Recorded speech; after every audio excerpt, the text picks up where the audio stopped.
Rob's top 5 tarot decks. There are countless decks out there. I don't know when they started, but the decks have pretty much changed my life. And basically, these are the top 5 decks that I would treasure and hold on to if I had to choose. Now, I'm not saying that these decks are better than anyone else's. I'm not saying that these are the best decks out there. I'm just saying that these are my decks that I personally treasure the most, and I would recommend each and every one of you to give it a try. Number 5, the Radiant Wise Spirit Tarot. This is basically a duplicate or a modification of the basic Rider-Waite deck. It took everything that's beautiful about the Rider-Waite and made it better. So if you think that the Rider-Waite deck is dull, then check out the Radiant Wise Spirit deck, because this deck is going to make a world of a difference in how you read the tarot.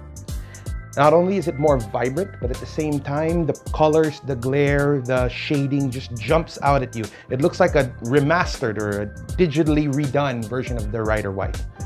And of course, I tell everybody that if you are a tarot reader, you should definitely have a Rider-Waite in your collection. So, number 5, the Radiant Wise. Number 4, the Golden Thread Tarot. This intuitive tarot deck basically uses the gloss of black and gold to accentuate the cards, giving a very regal James Bond look to the cards. So if you can get your hands on it, by all means, please get a copy of the Golden Thread Tarot. It's number 4 on my list. Number 3, the Kemetic Tarot. Also black and gold themed, but this deck focuses more on the Egyptian mythos. Not only are the backs glossy and beautiful, but you get an interesting lesson on Egyptian mythology through each card. Hence, number 3 on my deck list would be the Kemetic Tarot. Check that one out. Number 2, I'm wondering if you boys and girls know this is coming. Can anybody guess what number 2 is? Number 2, the True Black Tarot. This is the sleekest, most elegant deck any person can own.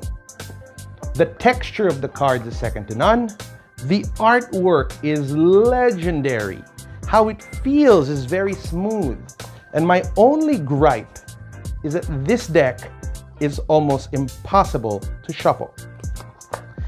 At $85, it's very much worth it. And the minute I saw this deck, I fell madly in love with it. And if you are a serious tarot entrepreneur or practitioner, the True Black Tarot is for you.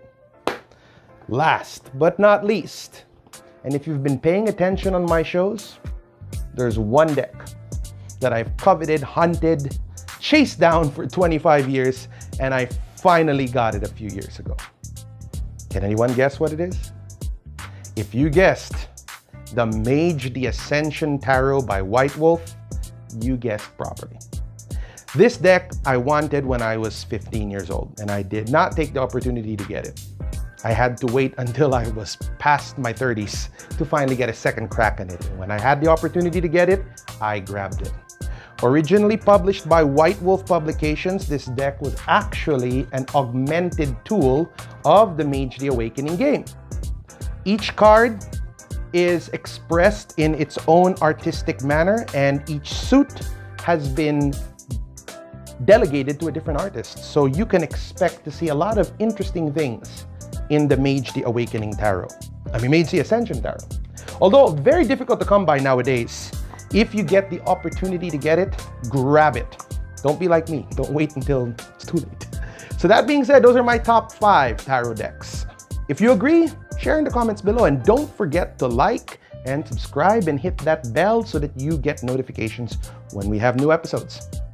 Peace out, everyone. And don't forget to tune in to Mysterium After Dark on Spotify.